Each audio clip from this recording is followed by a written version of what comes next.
Unconscious death is the fate of all mortals. Up. Up. No Pain is the name of episode 3, and it is ironic because the whole episode is about pain. No pain. No pain.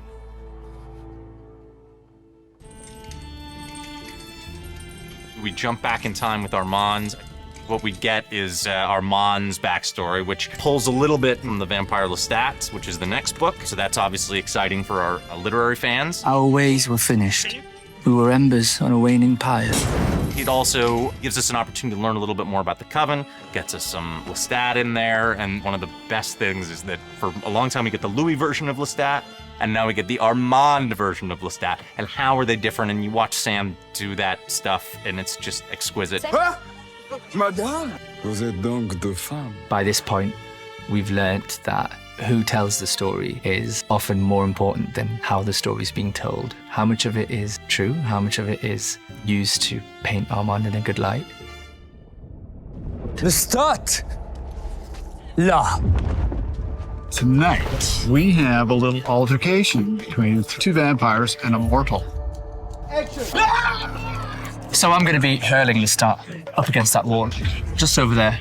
Levin, who's directing this episode, is detail-oriented, and he's a massive fan of the books as well. So he understands where this particular part of the story fits narratively in the next book.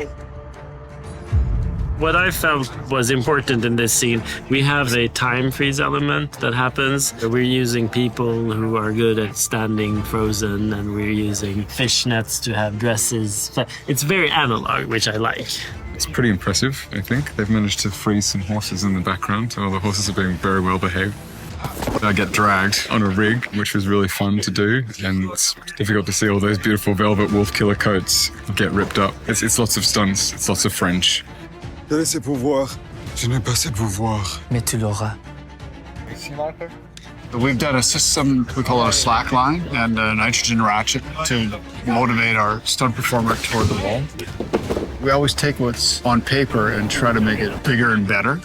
As the scene progresses, the anger and the emotion increases, so the stunt becomes bigger and bigger. We go from a slide and a flick to flying against.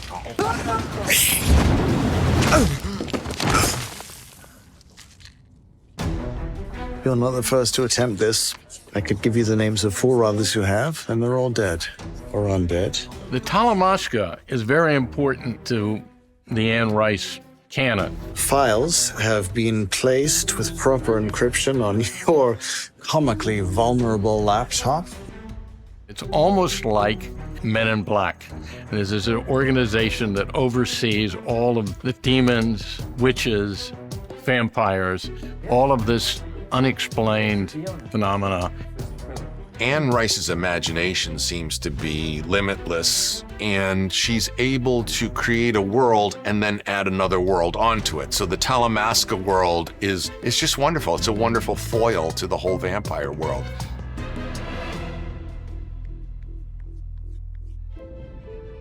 Louis, who we met before he was a vampire, he's almost like an undercover agent in a world in which he can't be found out. There's much talk of your camera in the Coven. They say you're mad in love with humanity, thieving their private moments with light and shadow. So Louis is very tentative and reluctant to join anybody. Perhaps the two of you. I'm not joining the Coven. I think for the Coven, it's a rejection of them and what a vampire should be and shouldn't be. Whereas Louis is always teetering on ideas of morality and who he is and what's right and what's wrong. He can't commit in the way that they've committed to their set of rules, and that just makes him a target. I'm out here finding myself. Then what room is there left for me? Yo, there's room.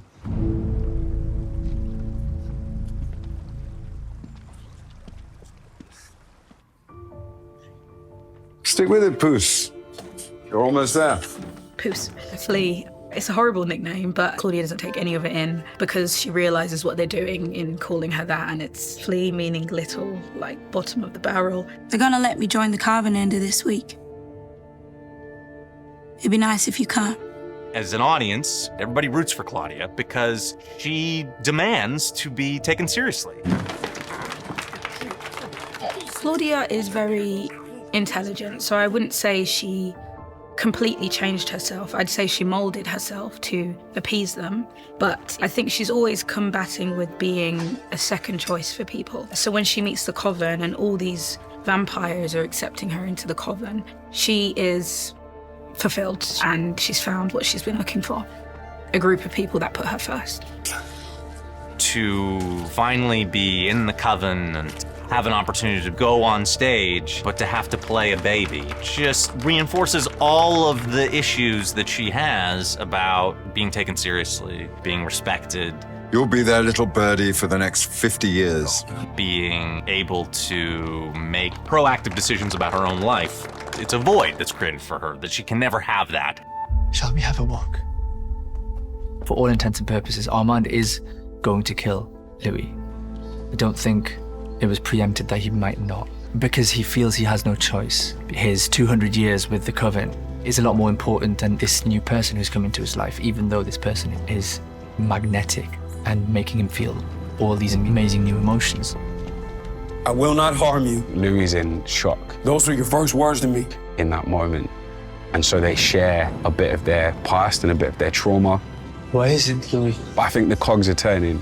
Those with the most power For like their power dynamic. are often the weakest. You want to come upstairs? He doesn't have a way out in the end, he chooses. Are you inviting me in? The choice in the end is Depends. to pursue love, Are you gonna kill me?